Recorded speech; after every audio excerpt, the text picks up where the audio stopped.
Stop neglecting your lawn's health. To give your lawn the best chance at its best year, every year.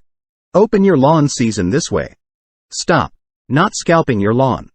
Winter dead can lead to an accumulation of thatch, which can create a barrier that prevents water and nutrients from reaching the soil, ultimately leading to weak and unhealthy grass. It can also result in the growth of weeds and unwanted grasses that can overcrowd your lawn and compete with desirable species. Stop failing to aerate your lawn. Not doing so can cause soil compaction, which reduces oxygen and water availability to the roots of the grass, leading to poor growth and health. This can result in an increased susceptibility to diseases and pests, which can ultimately lead to the death of the lawn.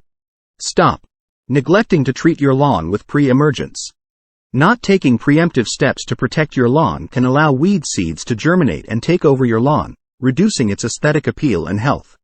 It can also require more time and effort to remove these weeds once they have become established, which can be costly and frustrating.